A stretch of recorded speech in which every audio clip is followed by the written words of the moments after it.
Bendiciones con todos. Tema 11. Las verdades de la palabra de Dios. Hoy, la venida del anticristo. Y utilizamos Primera de Juan, capítulo 2, versículos del 18 al 21, que dice lo siguiente. Hijitos, ya es el último tiempo, y según vosotros oísteis que el anticristo viene. Así ahora han surgido muchos anticristos. Por esto conocemos que es el último tiempo. Salieron de nosotros, pero no eran de nosotros, porque si hubieran sido de nosotros, habrían permanecido con nosotros. Pero salieron para que se manifestase que no todos son de nosotros. Pero vosotros tenéis la unción del Santo y conocéis todas las cosas. No os he escrito como si ignoraseis la verdad, sino porque la conocéis, y porque ninguna mentira procede de la verdad. Tremenda palabra, ¿no? Maravillosa. En esta oportunidad, el apóstol Juan nos habla acerca de los últimos tiempos, el anticristo y los anticristos que están surgiendo y que salen de en medio de la iglesia. Recordemos que Juan escribió esta carta precisamente para hacer frente a las herejías que están surgiendo en su tiempo y querían alejar a los cristianos de la verdad. Ahora, el apóstol les recordará que están viviendo en los últimos tiempos y que muchos que estuvieron en la iglesia ahora se han convertido en promotores de la mentira. Los últimos tiempos, dice 1 Juan 2:18, lo siguiente. Hijitos, ya es el último tiempo. En este versículo el apóstol Juan nos habla de que ya es el último tiempo. Pero, ¿a qué se refiere cuando dice que es el último tiempo?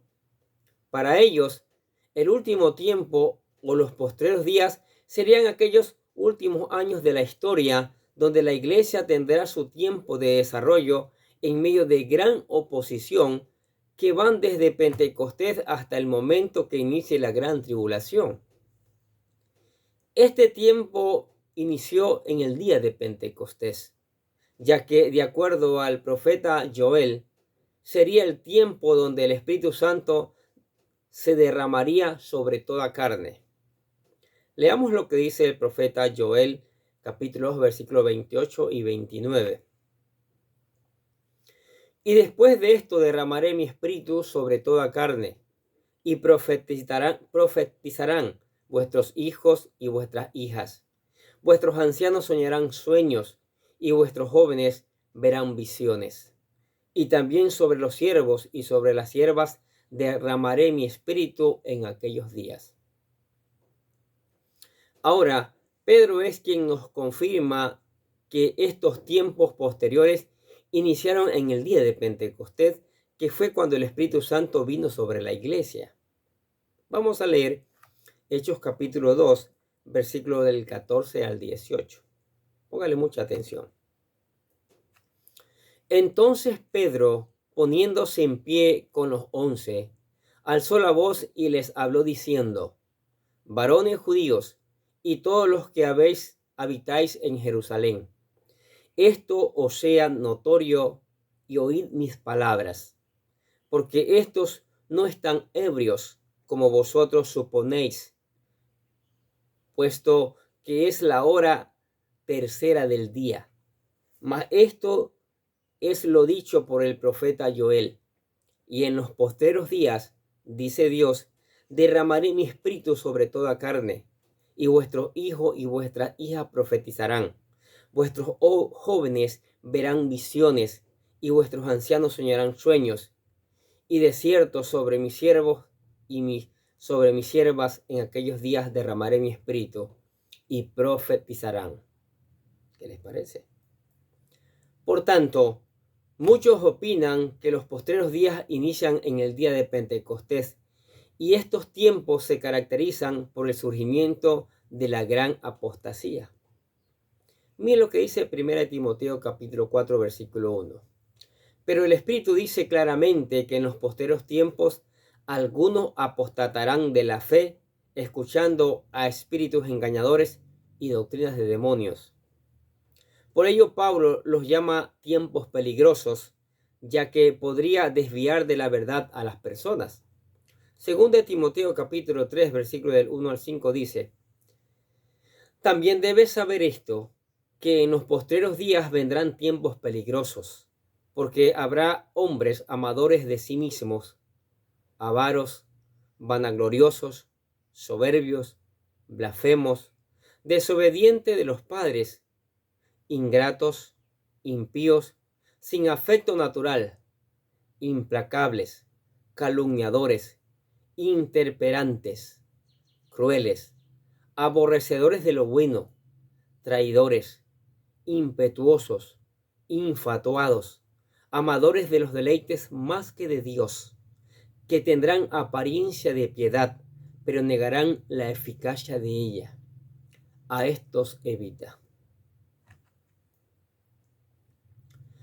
Por otro lado, si bien es cierto que los postreros días se caracterizan por el surgimiento de la apostasía, también será el tiempo donde la iglesia del Señor se levantará y proclamará la verdad del Evangelio, donde muchos serán salvos por la fe en Cristo.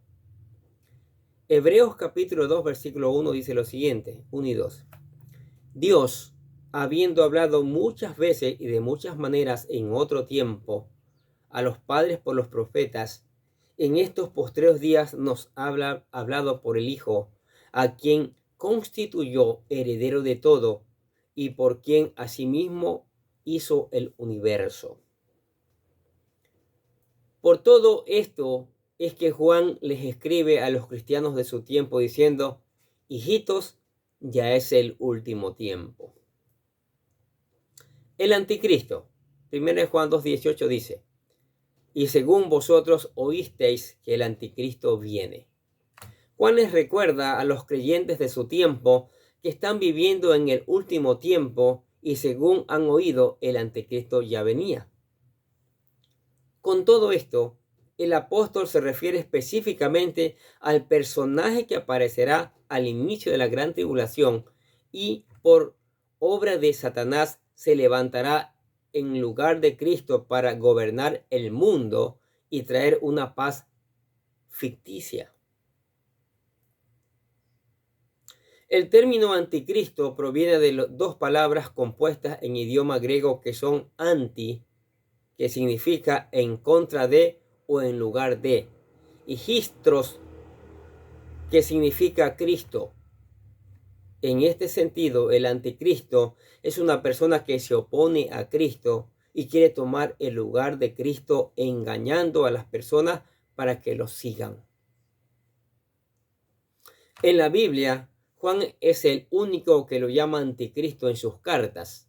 Luego Pablo lo llama el hombre de pecado e hijo de perdición. Miren lo que dice segunda de Tesalonicenses, capítulo 2, versículo 3.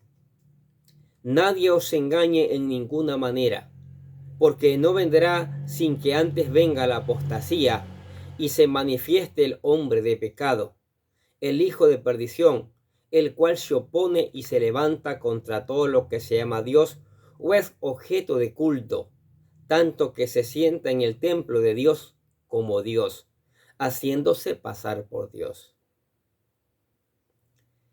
Este es aquel inicuo que viene por obra de Satanás para engañar a muchos para su propia perdición. Mire lo que dice segunda de Tesalonicenses capítulo 2, versículo del 8 al 10. Y entonces se manifestará aquel inicuo a quien el Señor matará con el espíritu de su boca y destruirá con el resplandor de su venida. Inicuo cuyo advenimiento es por obra de Satanás, con gran poder y señales y prodigios mentirosos, y con todo engaño de iniquidad, para que los que se pierden, por cuanto no recibieron el amor de la verdad, para ser salvos. Y el libro de Apocalipsis se describe como el primer jinete que monta el caballo blanco. Dice Apocalipsis capítulo 6, versículo 2, lo siguiente.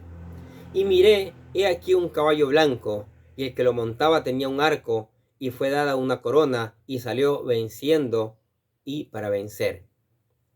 Y la bestia que surge de los mares, Apocalipsis capítulo 13, versículo 1 dice, me paré sobre la arena del mar, y vi subir del mar una bestia que tenía 7 cabezas y 10 cuernos, y en sus cuernos 10 diademas, y sobre sus cabezas un nombre blasfemo. Este es visto por Daniel como el pequeño cuerno que habla grandes blasfemias contra Dios. Sí, mira lo que dice Daniel capítulo 7, versículo 8. Y ahora vosotros sabéis lo que lo detiene, a fin de que a su debido tiempo se manifieste, porque ya está en acción el misterio de la iniquidad, solo que hay quien al presente lo detiene, hasta que él a su vez sea quitado de en medio. Y entonces se manifestará aquel inicuo, a quien el Señor matará con el espíritu de su boca y destruirá con el resplandor de su venida.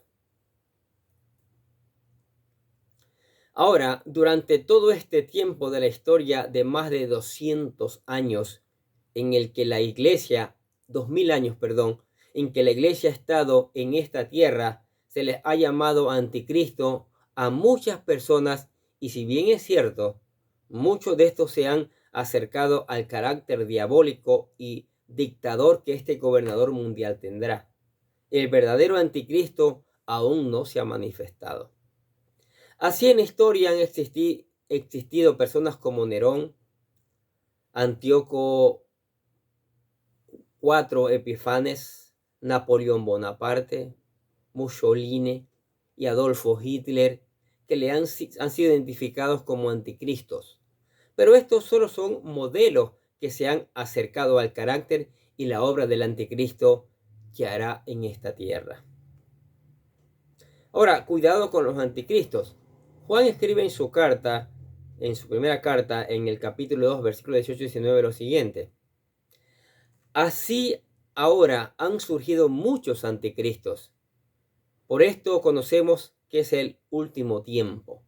Salieron de nosotros, pero no eran de nosotros, porque si hubiesen sido de nosotros, habían permanecido con nosotros, pero salieron para que se manifestase que no todos son de nosotros. Además de todo esto, el apóstol advierte del surgimiento de otros muchos anticristos que habían surgido, los cuales habían salido de en medio de ellos. Dice, así ahora han surgido muchos anticristos, por esto conocemos que es el último tiempo. Si consideramos el significado de la palabra anticristos, podemos entender que Juan se refiere a todos aquellos que han tratado de colocarse en lugar de Cristo, como unos sustitutos de Cristo que prometen llevar a las personas a la vida eterna a través de introducir doctrinas erradas. Estos, de acuerdo a Juan, se caracterizan porque salieron de nosotros, es decir, fueron cristianos, pero se desviaron con enseñanzas tergiversadas de la palabra de Dios. Muchos, creyéndose anticristos, militaron como cristianos, pertenecieron a una iglesia, pero la verdad es que nunca fueron salvos, porque de lo contrario hubiesen permanecido con nosotros. Insisto, dice Juan, salieron de nosotros, pero no eran de nosotros, porque si hubiesen sido nosotros, hubieran permanecido con nosotros, pero salieron para que se manifestase que no todos son de nosotros. El surgimiento de falsos maestros es un problema que ha estado presente en la iglesia desde sus mismos comienzos. De hecho, Pablo les advirtió a los ancianos de Éfeso que tuvieran cuidado porque de entre ellos se levantarían lobos rapaces que no perdonarían a la iglesia. Mira lo que dice Hechos capítulo 20, versículo 28 al 30. Por tanto, mirad por vosotros y por todo el rebaño en que el Espíritu Santo os ha puesto por obispos para apacentar la iglesia del Señor, la cual Él ganó por su propia sangre. Porque yo sé que después de mi partida entrarán en medio de vosotros lobos rapaces, que no perdonarán al rebaño, y de vosotros mismos se levantarán hombres que hablen cosas perversas para arrastrar tras sí a los discípulos. ¿Qué les parece? Hoy en día vemos que existen muchas sectas que han salido de entre los cristianos con supuestos iluminados que se proclaman profetas o maestros iluminados que traen una nueva revelación contraria a la sana doctrina. Así tenemos a Elena de White, quien fundó el movimiento de los adventistas del séptimo día. Charles Russell, quien fundó el movimiento de los testigos de Jehová. O Joseph Smith, quien fundó la Iglesia de los Santos de los Últimos Días o mormones. Todos estos conocieron el Evangelio, pero se desviaron con doctrinas erradas que conducen al infierno. Ahora, viviendo en la verdad de Dios. 1 Juan capítulo 2, versículo 18 al 21 dice: pero vosotros tenéis la unción del Santo y conocéis todas las cosas. No os he escrito como si ignoraseis la verdad, sino porque la conocéis y porque ninguna mentira procede de la verdad. Juan les escribe estas cosas a sus lectores sabiendo que ellos ya conocen la verdad y no deben creer en las mentiras de los anticristos. Además les dice que ellos tienen la unción del Santo. La palabra unción se traduce de la palabra crisma, la cual hace referencia a un acto por el cual la persona es sumergida a su cuerpo, su cuerpo es ungido por algún tipo de ungüento o aceite, tal y como lo hacían en el Antiguo Testamento con los reyes o sacerdotes que eran ungidos desde la cabeza hasta los pies con un aceite especial como símbolo de la investidura de autoridad que Dios le estaba dando. En este sentido, el creyente es ungido por el Espíritu Santo, que es el sello de pertenencia de Dios, y aparte de esto, poseen la verdad del Evangelio que les muestra el camino correcto a seguir y no les permite creer en doctrinas erradas. ¿Qué les parece estas verdades de la palabra de Dios? Maravillosas, ¿no es cierto? Maravillosas. Aquí Juan nos aclara claramente quién es el anticristo y cómo la misma palabra dice que surgirán muchos anticristos que saldrán de la misma iglesia, que realmente no habían aceptado a Cristo, que realmente no eran parte de la iglesia y salieron llevando sus doctrinas erradas y engañando a muchos. Tremendo, maravilloso conocer la palabra, conocer sus verdades, ¿no es cierto? Ahora, usted que está escuchando estas verdades y se ha dado cuenta que ha sido engañado a lo mejor, nosotros le presentamos lo que llamamos la oración de fe para que usted vuelva a Cristo o venga a Cristo, confiese a Cristo como su único Salvador, como el único que vendrá por segunda vez y lo llevará al reino celestial. Repita la oración con todo su corazón buscando un cambio en su vida, buscando ser hijo de Dios. La oración dice: querido Dios, sé que soy un pecador y que nada de lo que hago puede hacerme ganar el cielo o la vida eterna. Creo que Jesucristo murió por mí, derramando su sangre para lavar todos mis pecados, para ser redimido, y que se levantó de la tumba al tercer día. Ahora mismo lo recibo como mi Salvador personal, confiando solamente en Él como mi único camino al cielo. Señor Jesús, séllame y lléname con tu Espíritu Santo y escribe mi nombre en el libro de la vida para ser salvo. Y decimos: gracias, amado Padre Celestial, por regalarme la vida eterna. Se convirtió en un hijo de Dios maravilloso. Ahora, venga todos los días a meditar en la palabra de Dios. Pide la ayuda del Espíritu Santo para entender, para después aplicarla a su vida y para después predicarla. Ore y cante alabanzas, adore al Señor, adore su grandeza. y venga a la iglesia para juntos seguir aprendiendo estas maravillosas verdades. Amén. Oremos. Padre, gracias por tu palabra. Cada día ella nos enseña. Y es bueno saber que ella nos enseña y nos capacita y nos alerta contra los falsos maestros, con los anticristos que vienen a engañar. Y como vemos que lamentablemente a muchos ha engañado aún a cristianos. Padre, pedimos la unción de tu Espíritu Santo, que se derrame en la iglesia y en cada uno de nosotros, que se cumpla la profecía nuevamente de Joel, que el Espíritu Santo se derramará en los jóvenes, en todas las personas, Señor, para proclamar tu palabra y que tu palabra produzca un cambio, que este mundo lo necesita a gritos, Padre. Por eso te alabamos y te damos gracias. También te alabamos y te damos gracias por tu gran amor, por tu gran misericordia, por las bendiciones tuyas que son maravillosas cada día. Te damos gracias por la iglesia, te damos gracias por la familia, te damos gracias por todo aquel que se da un tiempo para escuchar la palabra de Dios. Te decimos que te amamos en el nombre del Señor Jesucristo y decimos amén. Y los bendecimos a ustedes que escuchan la palabra de Dios cada día. Sigamos escuchando, sigamos poniendo en práctica, sigamos reenviando a otros para que conozcan también las verdades del Señor. Nosotros desde acá les deseamos que tengan un día, pero lleno de bendiciones.